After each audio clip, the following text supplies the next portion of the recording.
now, world capitalism really is in a crisis in a more comprehensive sense, not just that you have slowdown in the world economy and so on, but how to cope with that slowdown itself is something, or how to cope with the current situation itself is actually probably going to compound the crisis. And my guess is the return of manufacturing is something you say, but it is a slow, difficult process.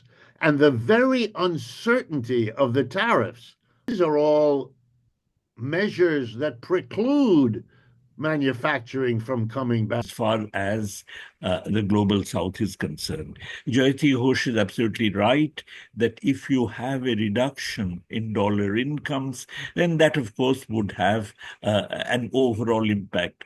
Quite apart from the debt question, a reduction in income would have multiplier effects, and these countries would all get into a recession.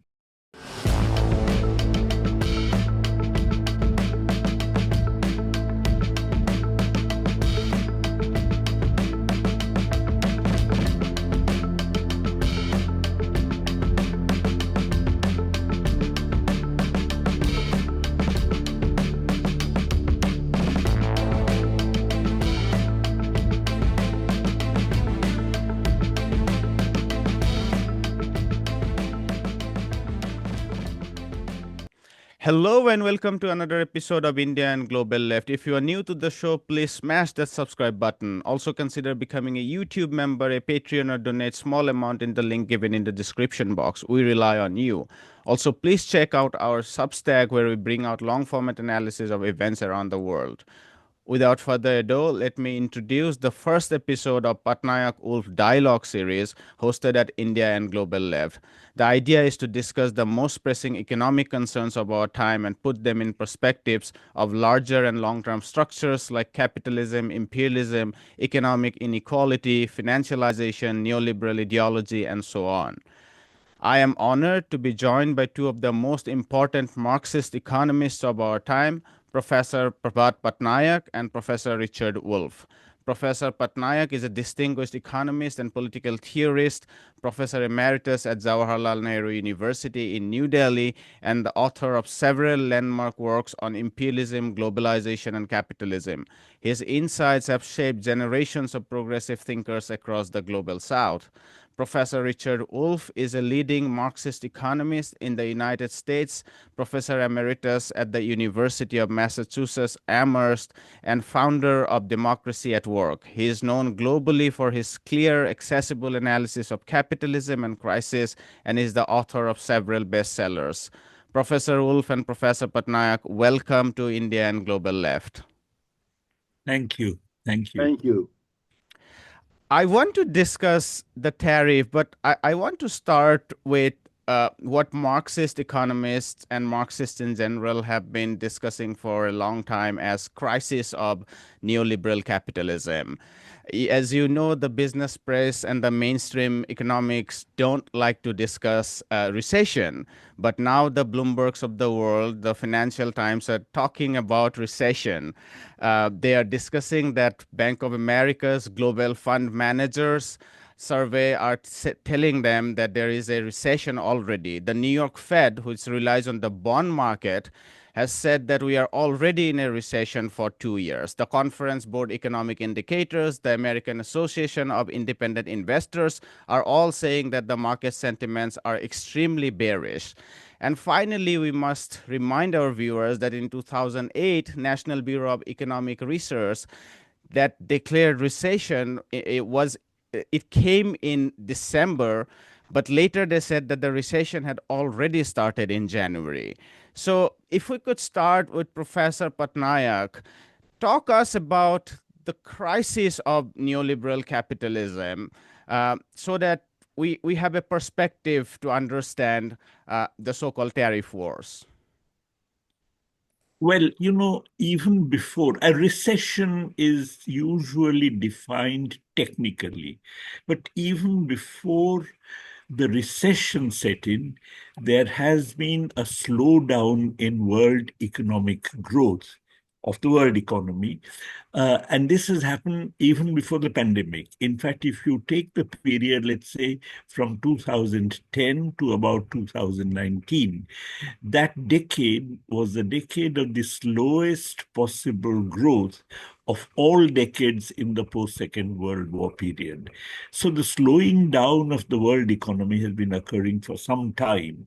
And this, of course, has its implications in terms of unemployment, rise in unemployment, and so on.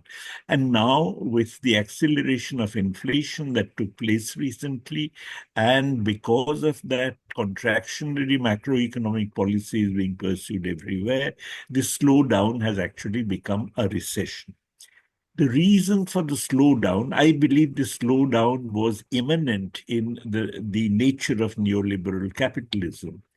To my mind, the reason for the slowdown is that within individual countries, and also taking the world capitalist economy as a whole, there has been a tremendous increase in the share of what Baran and Sweezy had called the economic surplus in total output. And any rise in the share of economic surplus, which basically means a shift of income distribution from the working people, that is the workers, peasants, petty producers, and so on, to those who live off the surplus, is something which is associated with a tendency towards overproduction, because the propensity to consume out of surplus tends to be lower than the propensity to consume out of the incomes of the working people. The rise in the share of economic surplus has been indirectly recognized by many, including, of course, Thomas Piketty and others, who are talking about the increase in income inequality. But while they talk about the increase in income inequality, underlying that increase is a rise in the share of the economic surplus. And this happens because while the working people in the advanced countries, including the United States, now have their wages linked to the wages in the global south, because capital has become far more mobile internationally. In the global south itself, despite relocation of activities, the wages or the incomes of the working people don't rise, partly because of the fact that there is very little reduction in the share of the huge labor reserves that exist in these countries. And these labor reserves, if anything, are added to by the crisis of petty production, including peasant agriculture, which neoliberalism brings in its wake by withdrawing state support in the form of minimum support prices, credit subsidies, and so on, which used to be given earlier under the dirigist regime. So because of this combination of factors, really, in a sense, the overall balance shifts in favor of big capital and against the working people, and this gets reflected all over the world in the rise in the share of economic surplus. And that, to my mind, is the cause of the slowdown, which has now actually turned into a recession, as you said. Professor Wolff, take it from there. You can respond to economic surplus or the demand deficit or anything you like. Sure. One of my teachers, I was lucky enough to have Paul Sweezy and Paul Baran, who were people who were my teachers when I was a young person. And I was a graduate student in the last year of Paul Baran's life. And one of the things he had me do as a teaching assistant was to work on the surplus and the tendency for the surplus to rise. So I know exactly what Professor Patnaik is talking about. It's been part of my thinking a long time. There's no need for me to recount what he just said. That stands as a wonderful way to make a point, and so I want to pick up from there. The first point, and I quote my friend Yanis Varoufakis, that the so-called tariff war or trade war is best understood as a class war, or as a form taken by the class war. And Professor Patnaik has just made that as clear as I think it can possibly be made. I'm sitting here in New York City. And so, what is uppermost in my mind is how the very processes he just outlined have shaken the United States, because they come at a time when the United States experiences something that is unique among countries right now, which is the end of its empire. I don't say that as an exaggeration. I mean it literally. This is the end for us. We have been the dominant unipolar uh, core of neoliberal capitalism really since the Second World War, certainly since the 1970s. And we were able as a nation, the United States, to indulge anything and everything a dominant power can allow itself.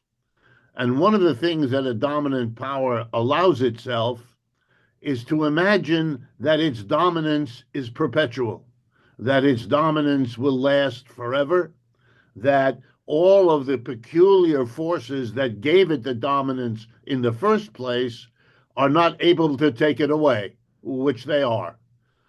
It had the illusion of a control that they still cannot admit to this day is gone.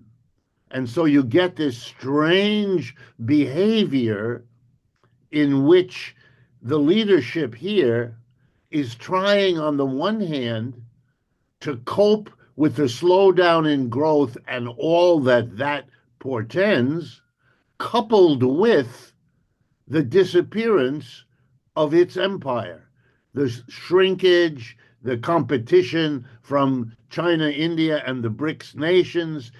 This is overwhelming the United States at this moment, politically, ideologically, militarily. So I want to stress that we need in our thinking, whether it's global north or south or the interactions between them, to also take into account the desperate, and I underscore the word desperate, the desperate flailings of a dying empire that does not, cannot admit what its situation is. So you get, for example, the grandiosity of suddenly imposing a tariff on everybody. Not one limited here, there, just a kind of, and a sudden reversion to the very colonialism that the last 75 years have spent dismantling. And so suddenly we are going to become a new colonial power. Take Panama, take Greenland, take Canada. Who knows? These are the behaviors that are very extreme, and I want that to be understood. That extremity comes from the interaction between the surplus problems on the one hand and the peculiar decline of United States capitalism as it's interwoven with United States empire, that makes it take the particular dimensions it now has. I Professor think Patnaik, I take it from there. Yes. Yes, I entirely agree with Professor Wolff's analysis that the US is now attempting to recreate a sort of colonial ethos. But, this reminds me of the fact that a lot of the contradictions underlying the position of the US as the leading capitalist country of the world arises because of the fact that there has been an absence of colonialism. Not just absence, colonialism today cannot play the role it did earlier. Uh, let me just elaborate. You see, if you're a leader of the capitalist world, then you have to accommodate the ambitions of other newly emerging capitalist countries of your time by allowing them entry to your markets, by running current account deficits vis-a-vis them. Now, when Britain was the leader of the capitalist world, essentially in the pre-First World War period, Britain actually had current account deficits vis-a-vis the United States and vis-a-vis continental Europe and vis-a-vis the temperate regions of European settlement like Australia, Canada, and so on. Not only did it have current account deficits, it actually made capital exports to these very countries. Right. Now, how is it that Britain actually managed to do this? It managed to do this by running a surplus vis-a-vis the colonies, like India, for instance, where its exports de-industrialized local craft production, India and China, and at the same time, it actually expropriated without any quid pro quo a substantial amount of surplus from colonial economies, including India. I'll give you one example that actually in 1910, the total British deficits, current and capital account, that means including capital exports, vis-a-vis all countries with which it had deficits, was 145 million pounds. Now, 60 million pounds of these, namely more than two-fifths, simply came out of India. And I'm not talking about other countries, Caribbean and so on, or the surplus with China, to trade surplus because of deindustrializing cotton exports there.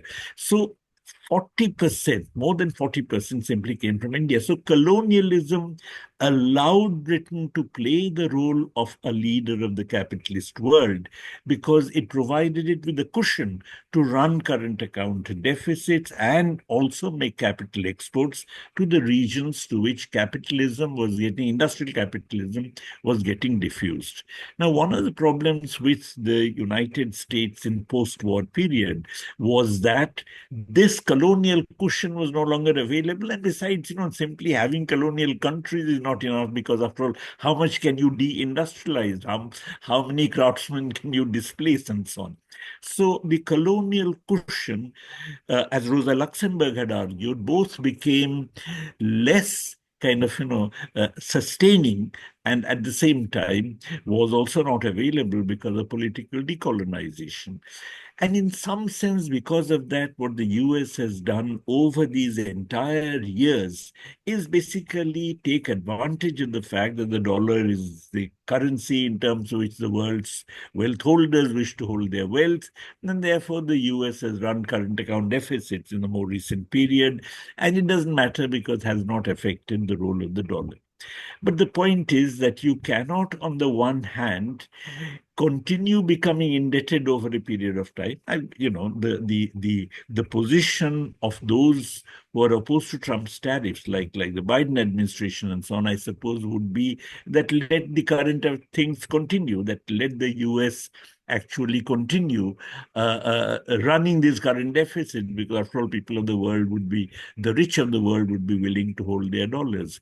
But on the other hand, also you cannot, in a world in which finance capital is hegemonic, you cannot use the state to enlarge the level of activity. Like, for instance, Baran and Sweezy had argued that the US state had played the role in the post-war years, because, of course, for the state to play this role, its expenditure must be financed either by a fiscal deficit, you're not taxing anybody, or by taxing the rich. And both these are anathema as far as finance is concerned. And we live in a world in which finance is globalized while the state remains a nation state, which is why the capacity of any nation state to pursue Keynesian kind of counter recessionary policies is limited. So it is in that predicament that the US finds itself, because of which, as Professor Wolff very correctly said, that it is really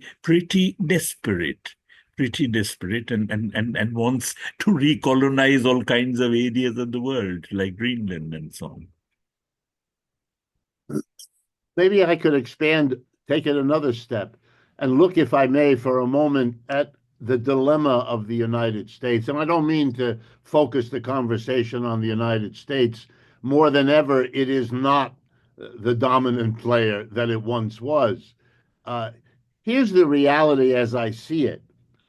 The financial sector has informed the government of the United States that this endless running of budgetary deficits, and for example, this year the projected deficit is $2 trillion in 1 year for the United States, and it has been running trillion-dollar deficits for several years now, on and off. It has been told you can't keep doing this because we are not willing to lend to you because you are approaching a time when, for example, the amount of your budget going for defense, and you know, in our country, we don't call it War Department, we call it Defense Department. There's a very important ideological move that we need to do. But the money in the budget going for defense, plus the money going to service the debt, is making it impossible to do much else in this society.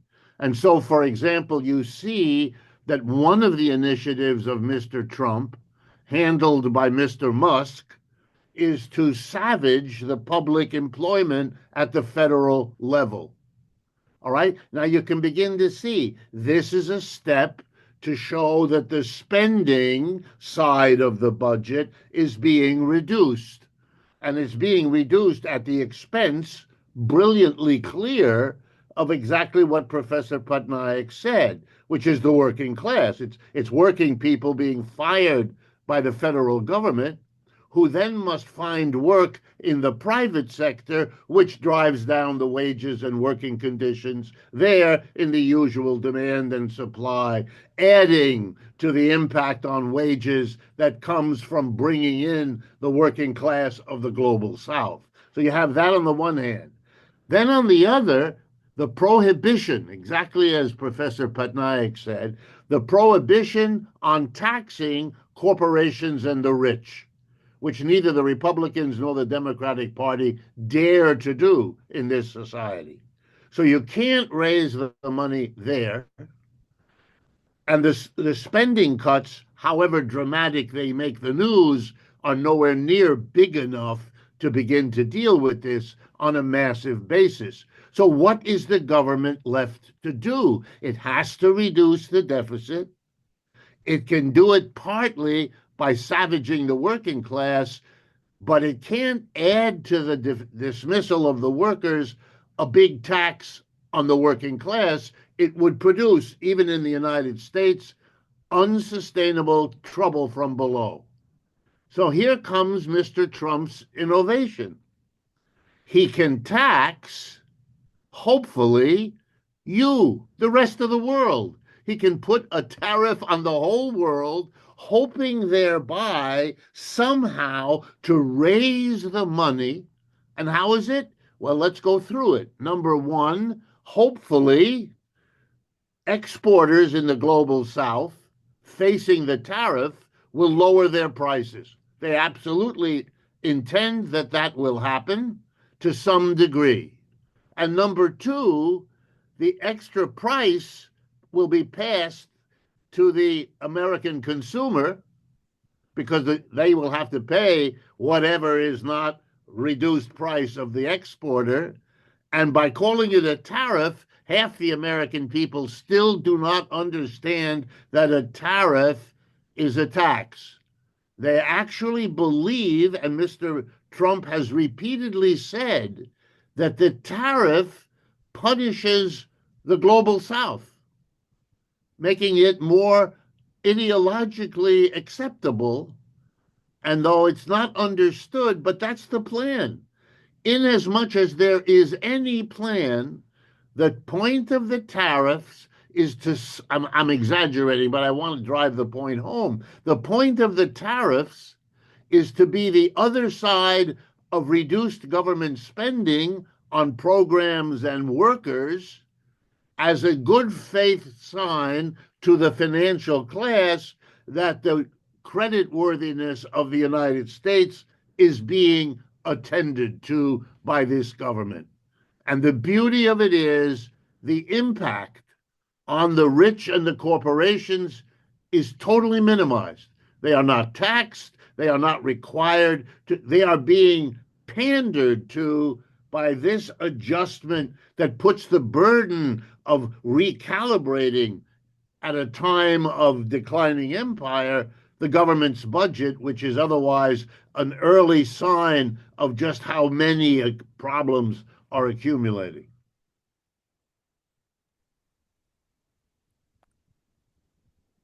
Maybe I would jump in to throw in a question, and then Professor Patnaik can respond, take it up, also respond to anything he might like about what Professor Wolff just said.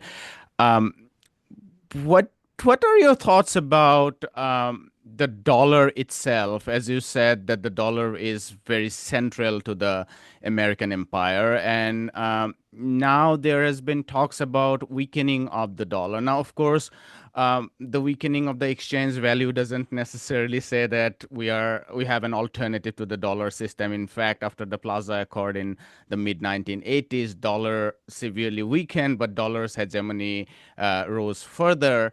Um, but nevertheless, my precise question is, it seems to me that the United States is in a double bind. On one hand, a section of its supporters talks about bringing back manufacturing, which means massively devaluing the dollar.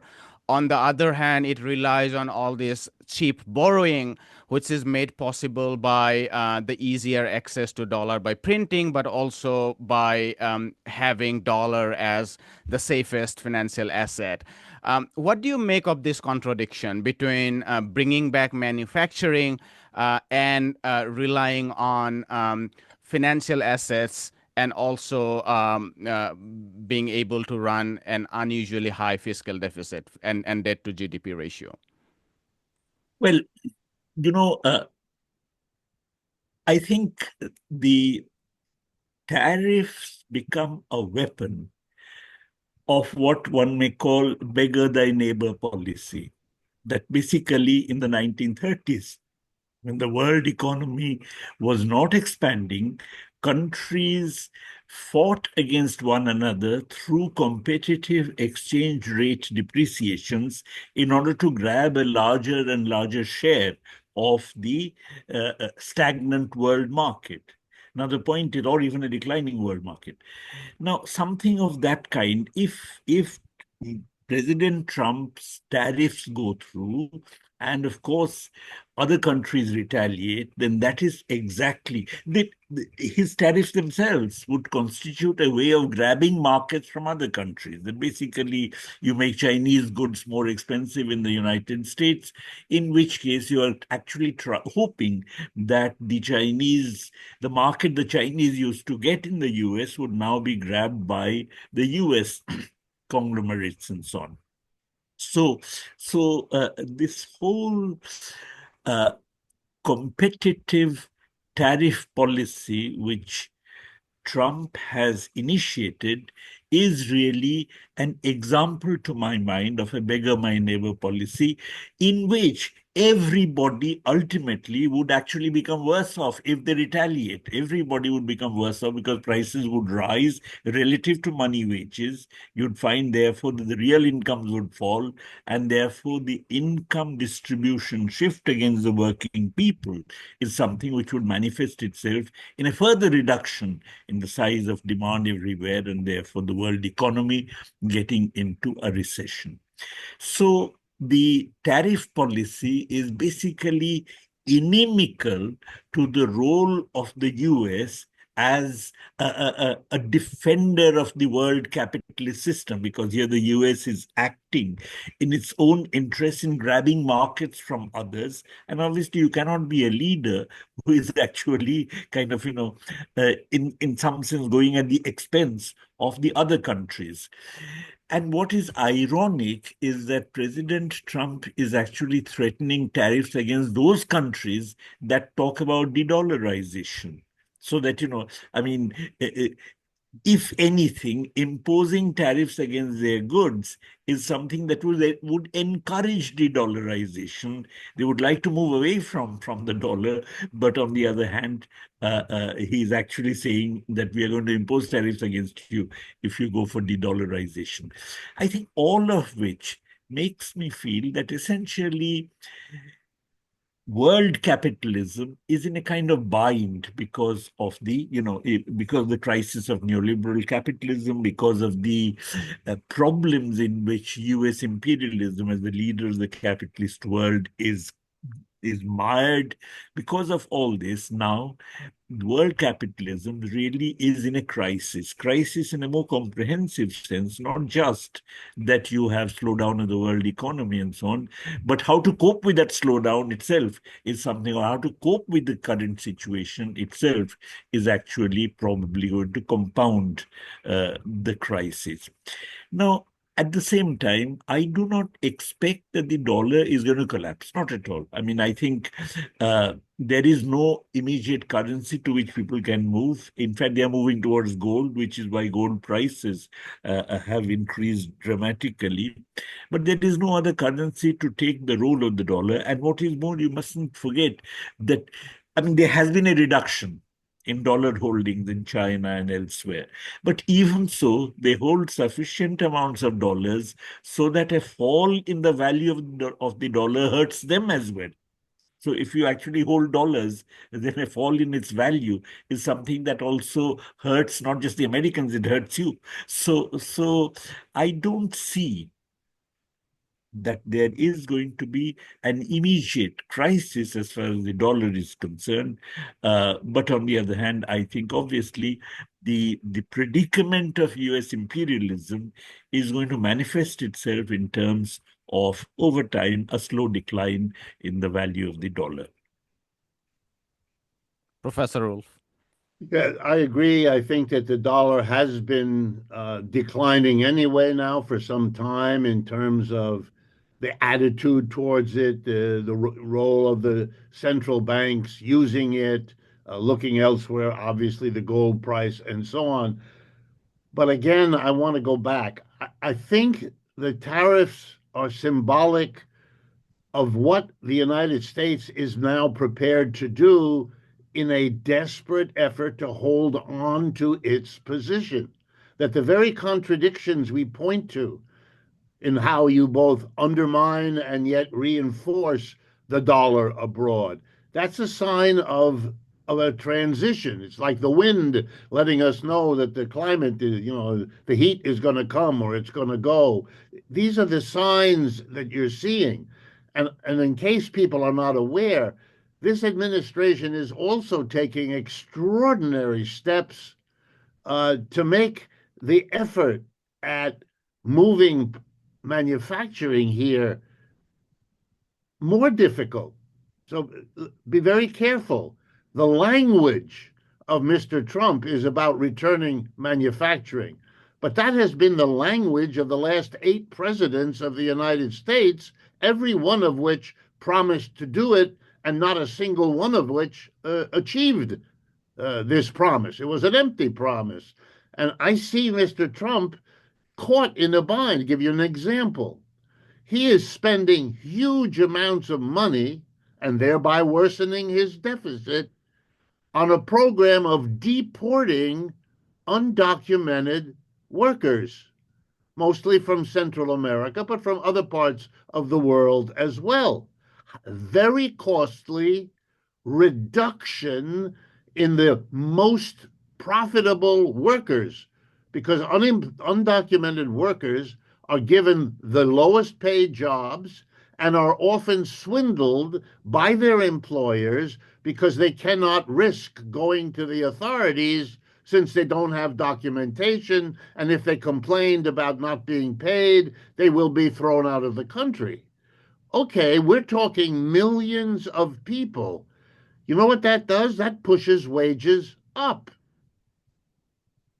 It's very clear. And we've already had whole industries, for example, agriculture, example, meat processing, example, low wage service workers in big institutions complaining bitterly, the employers, that they're losing their labor force and are being forced to pay much higher wages to native born people whom they cannot exploit on the scale that they could the undocumented.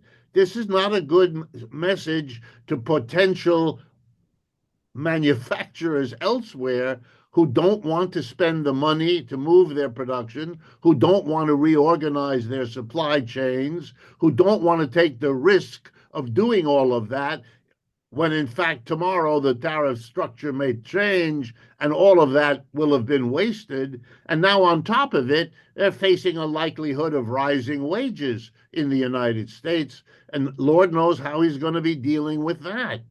So you have some indication the state of Florida has decided, in view of the absence of undocumented workers, they have decided to change the law to allow teenagers to be worked the way undocumented workers were.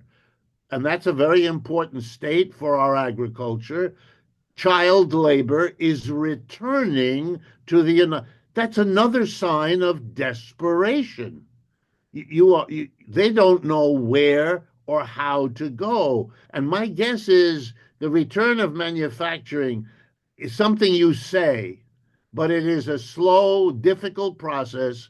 And the very uncertainty of the tariffs, on again, off again, up it, lower, and then constant comment by Mr. Trump that he's going to work it out with foreign leaders, with Xi Jinping or Mr. Modi or whoever. And so we don't even know what the end result of the pattern of tariffs will be. These are all measures that preclude manufacturing from coming back.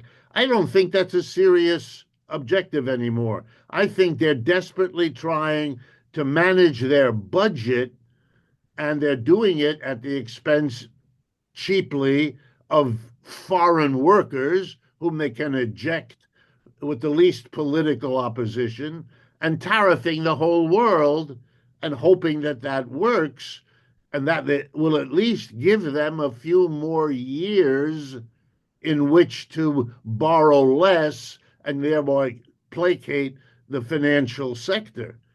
But it is desperation on a longer term decline.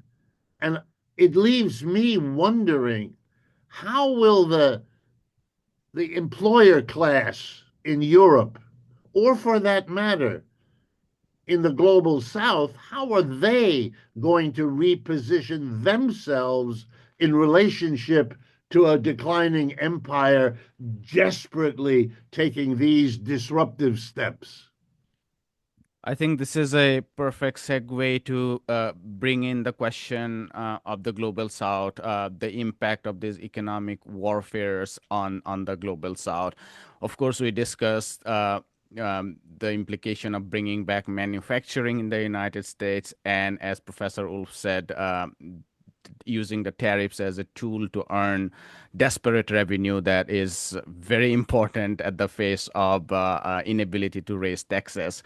But what it leaves out is the impact on the global south. And a lot has been discussed on China. But Professor Patnaik, if we could start with the rest of the global south. Your colleague, economist Professor Jayati Ghosh, has said that this drying up of dollar income for much of the global south countries would have very negative implication, given a lot of these countries are facing enormous pressures on balance of payment made available precisely by neoliberalism when they were lend a lot of dollar loans with the promise that they would be able to earn dollar income through trade.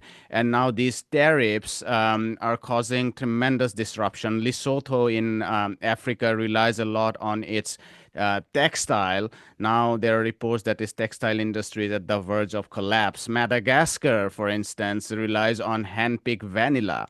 It has a modicum of some tens of billions of dollar income, which are under crisis. Myanmar is faced with very high tariffs, reeling under its recovery from the earthquake.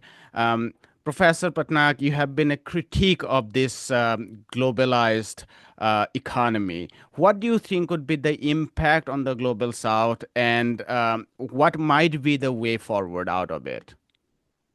The impact within the existing institutions of relatively unrestricted trade and capital flows to which the global south has been exposed for some time under neoliberal capitalism.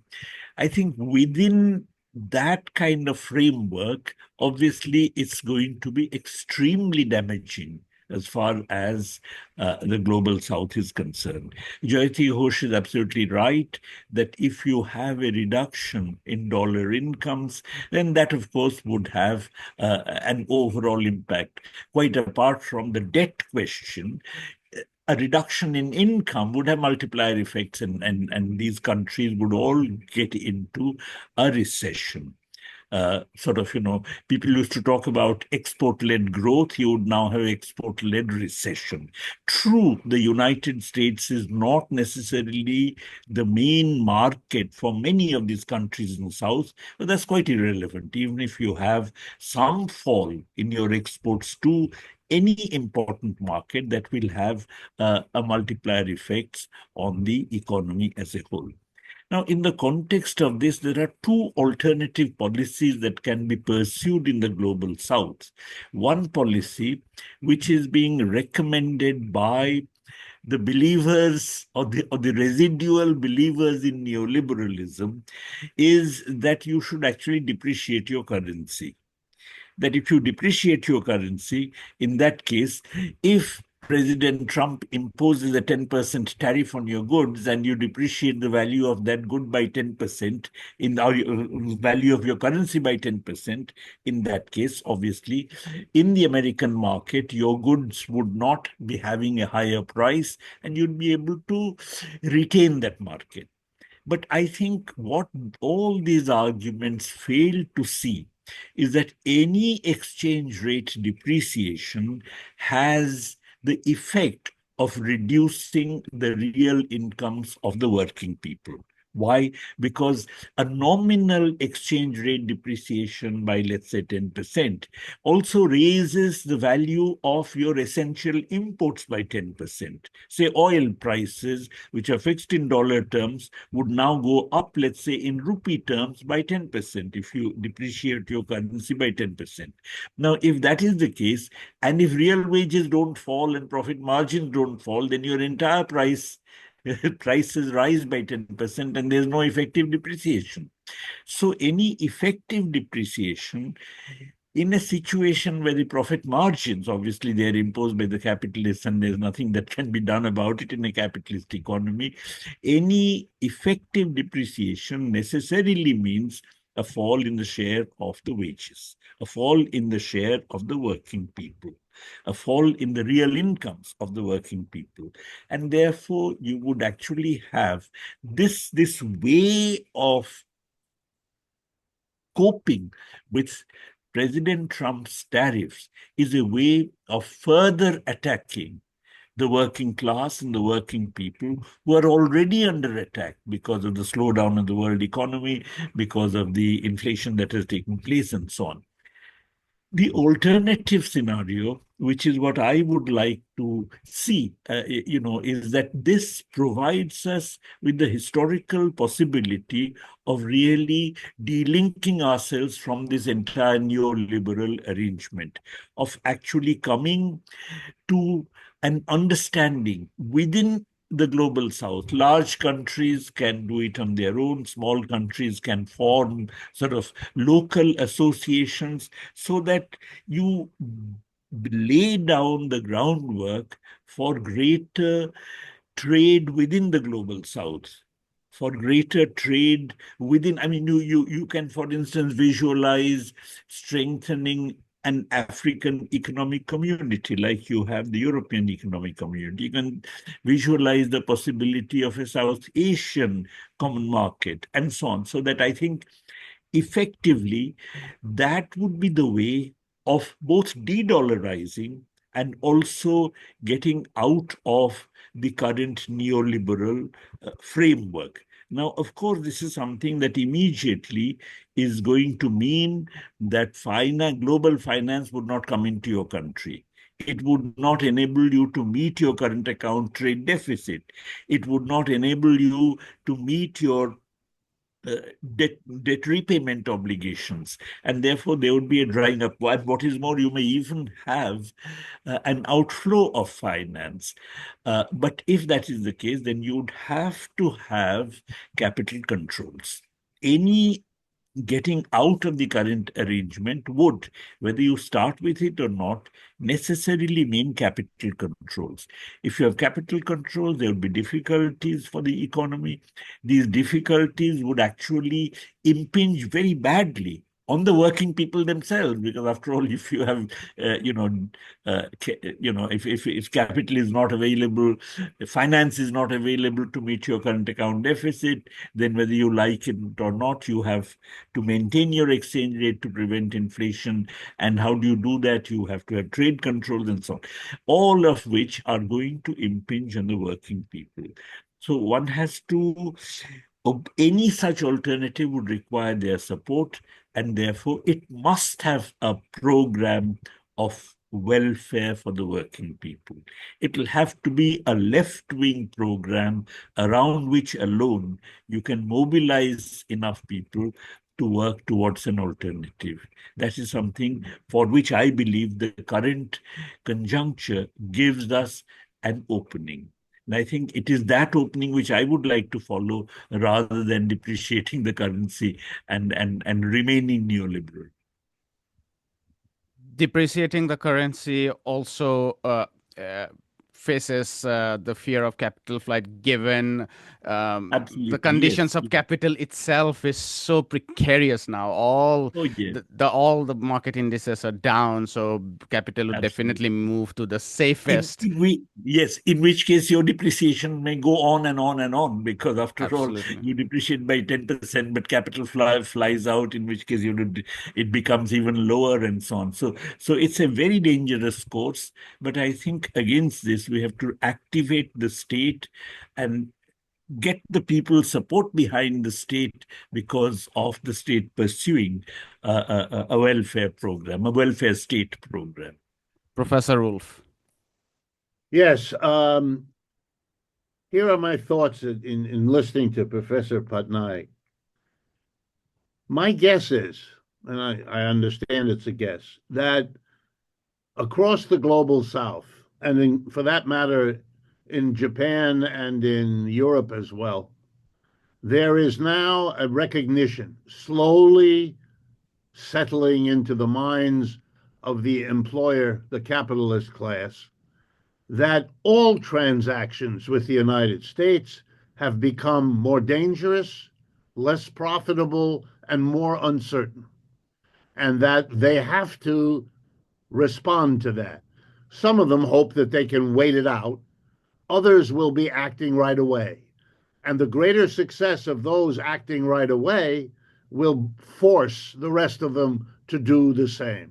And what will that be? It will be reorienting their economies towards the BRICS.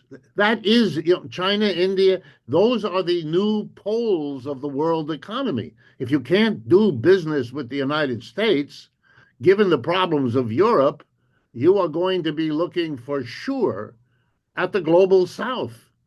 Yes, it's poorer. Yes, I understand all that, but you don't have much choice anymore if you're going to salvage your situation in a time of disruption like this.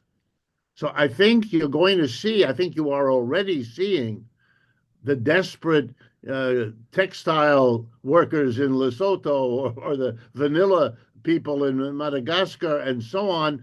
They are going to have to look, even if the in the best case scenario the tariff were reduced or removed, they still just had the experience and they understand that it could be reinstated, it could be raised, and given the problems of the United States, that's the likely outcome.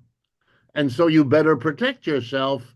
You've been warned at the very least, by what you are now seeing.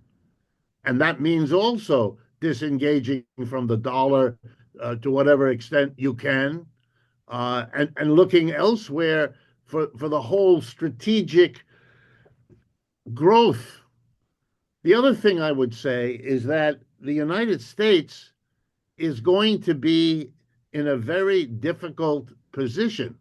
It is going to discover that in the end, the only way they are going to ever get manufacturing back, to have anything like a diversified, balanced, or whatever you want to call it, economy, is if they make the wage level in the United States competitive with that where you are.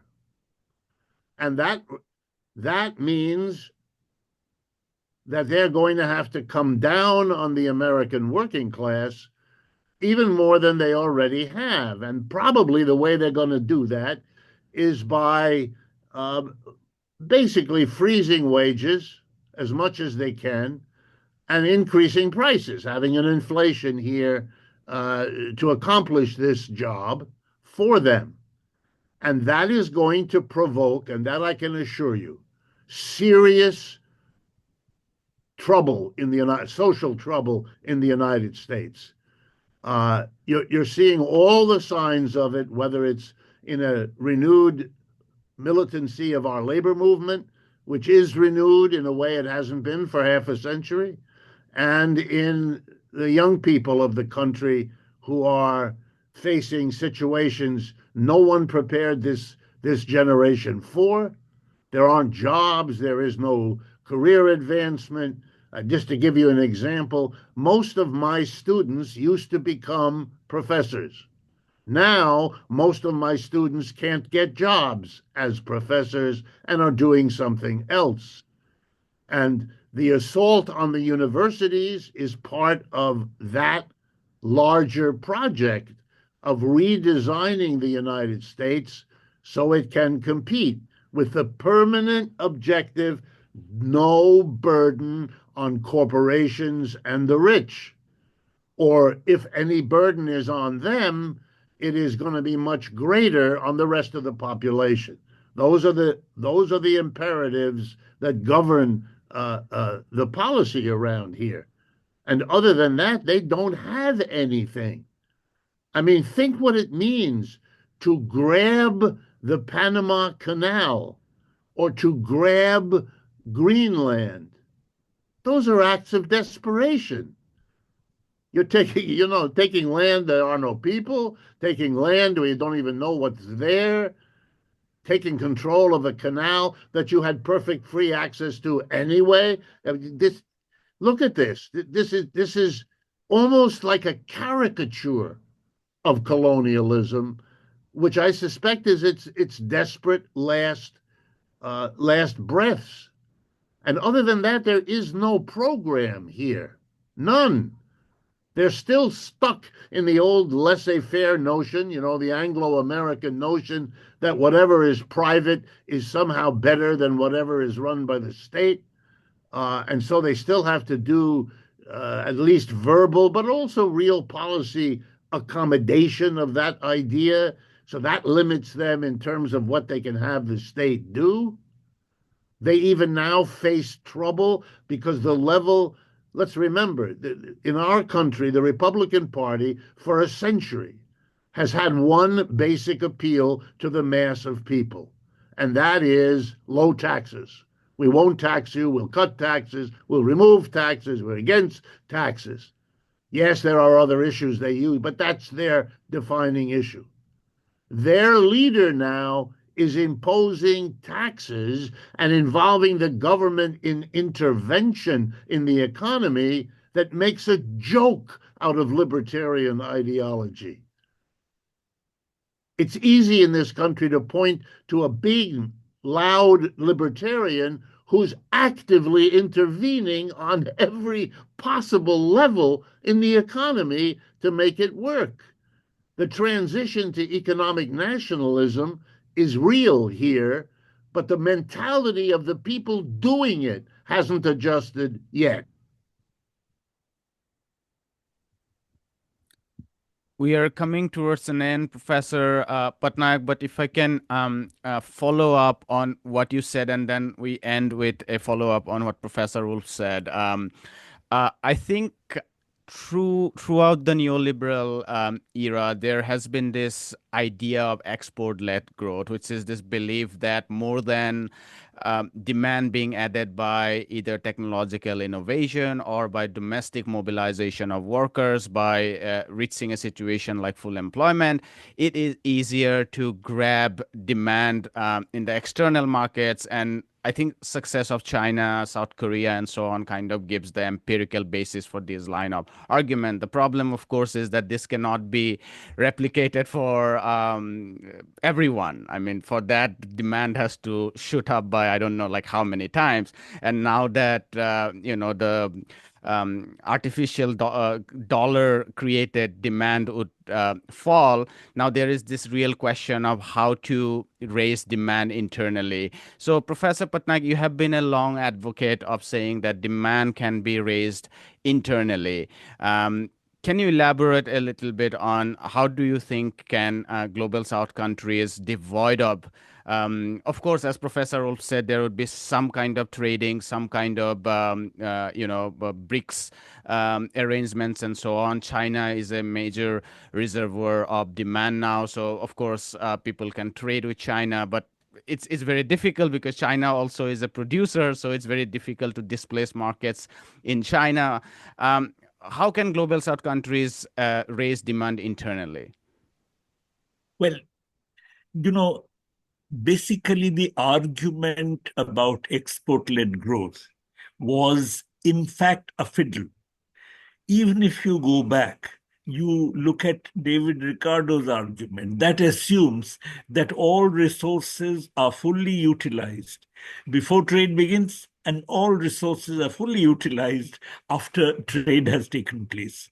Now, basically, this is based on the assumption of Say's law. Exactly the same is true of Heckscher and Olin's argument as well. Therefore, demand has never entered into the argument of export-led growth. And once demand enters, once you know that in the world economy, supply does not create its own demand, then it follows that there is a certain size of the world market, and export-led growth by one country would be typically at the expense of another. And this is why the success, as you mentioned rightly, of East Asian countries or of Japan or of China and so on, could not be replicated by all other countries. Though this was actually the argument which was put forward by the OECD volumes and so on in the late 60s, early 70s, when they went against the dirigist strategy of development and promoted the so-called outward-looking, export-oriented growth.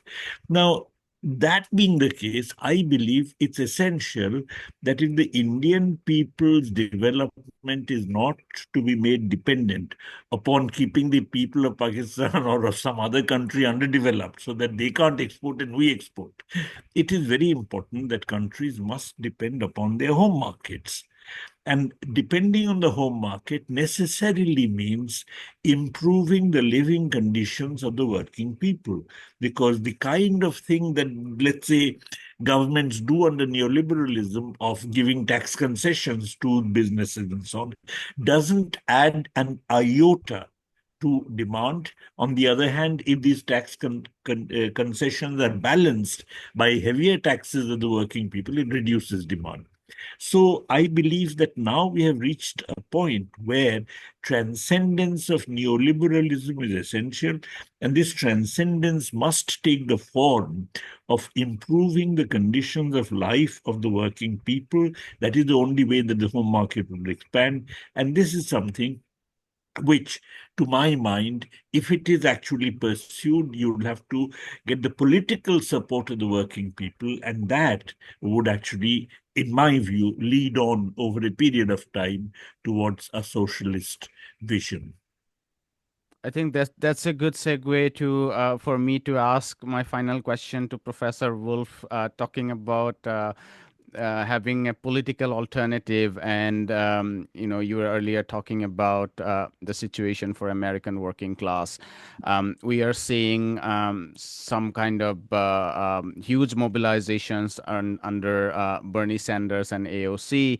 Um, uh, what do you think are the hopes for the regeneration of the American working class after its almost decisive, which apparently seems like decisive defeats in 2020? You of course spoke rightly about the working class mobilizations, the huge labor movements that we've been seeing for years now in the United States, but electorally there has been a massive backsliding. What are your thoughts about how does the American left and American people at large go about rejuvenating their politics? Well, I believe that we are at a absolutely crucial period. There's no guarantee that it will go in the way I'm about to describe, but there is a possibility, and that's a more hopeful situation than I have seen in my many years living here in the United States. And here's how it looks. On the one hand, there is a attack on the standard of living of the working class. That is part of why they voted, that portion that did, for Mr. Trump. He is only president by having been, in a demagogic way, able to realize the political potential of an angry, betrayed working class. That has to be understood. And that working class can be won for an alternative vision. That's what you get in the support for Bernie Sanders, Alexandra Ocasio-Cortez, and so on. The yearning for something else. But the two big deficits that hold us back in the United States are, number one, organization. The destruction of the left organizations, socialist parties, Communist Party, and labor unions that came out after World War II has proven devastating, long-lasting, and deep. And it makes for an aversion to organization that is very serious in our society. The left is strong, but the organization of the left is virtually non-existent. That's how bad it is. And the second thing they need is a clear vision of what's possible. So I'd like to end by taking off from what Professor Patnaik said. The idea of domestic demand-led growth based on a rising standard of living for the mass of the people is a winning strategic objective. But it must, and here we may disagree, who knows, but it must be accompanied by an equal transformation of the supply side, of the way in which work is organized. And I don't think you can get a sustained political support for only the demand socialization. You need also the parallel equivalent supply socialization. And I believe the two together can be the strategic focus that a renewed left could rely on. And by that I mean taking the radical step of saying that the capitalist organization of the workplace should be changed. We should democratize the workplace. We should change every factory, every office, every store into a democratically run collective of all the people who work there, who decide collectively what to produce, how to produce, what technology to use, where to produce, and how to divide the net revenue that the enterprise achieves. This would be the transformation of work coupled together with the transformation of demand based on a rising standard of living. These would be the objectives, and they would be juxtaposed to capitalism, whose objective is profit maximization, and we expose that profit is what the tiny minority at the top get So to make the rule profit maximization is the enemy, not the achievement of efficiency in economics. I think that's a winning proposition. My only hope is that Bernie Sanders and Ocasio Cortez go in that direction. We'll leave it there, Professor Patnaik and Professor Wolff. Thank you so much for this first of a series of Wolff Patnaik dialogues. There are so many other things in the world to discuss, but we'll do this every 30 to 40 days. And thanks everyone for joining. Thank you. And Thank you. again, Thank you very much. very Thank you. glad to do this with both of you. And I appreciate the work that I know you put into making these events happen. It's a real contribution. I'm proud to be part of it. Hi, my name is Ayushman. I, along with Jyotisman, have started this platform. In the last 2 years, we have tried to build content for the left and progressive forces. We have interviewed economists, historians, political commentators, and activists so far. If you have liked our content so far and want us to build an archive for the left, I have two requests for you. Please do consider donating for the cause. Link is in the description below. Also, if you are not able to do so, don't feel sad. You can always like our videos and share our videos to your comrades. Finally, don't forget to hit the subscribe button.